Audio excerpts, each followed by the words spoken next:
Hi, I'm the Rogue of here. I've just come back from the cinema, so tonight's film was Masters of the Universe. So I'm just going to give you my overall thoughts of the film and my score. So here we go. So the film starts off on Eternia, which is He-Man, Prince Adam's home planet.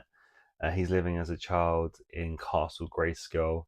His dad, King Randor, is the protector of the lands and the people who live on Eternia. However, there's a surprise attack by Skeletor and his evil henchmen. Uh, and in a desperate attempt to save his child, him and the sorcerer send Adam to Earth to protect him with the Sword of Power. However, when he arrives as a child, he loses the sword and spends many years trying to find it to be able to get his way back to Eternia. However, when he finally gets the sword back, he manages to find a way home.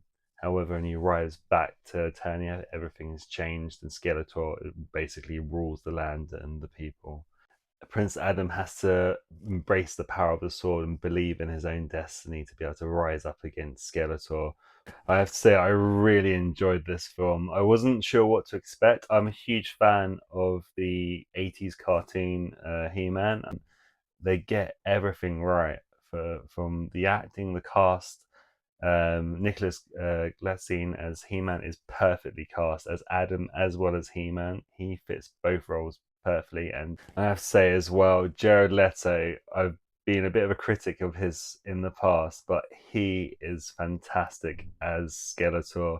He really hams up the performance, and it works so well because obviously we know how Skeletor is from the cartoon with his over theatrics, and the way he looks. I have to say the way they've done the effects for the bad guys, the villains, they just look like the cartoon, but in a live action way. Say some of the supporting cast as well are really good as well. Man at Arms, played by Idris Elba, is perfect. Tila is really good. I really enjoyed Cameron Mendes' performances. The way the bad guys look is really, really well done. The special effects have done an excellent job on this movie.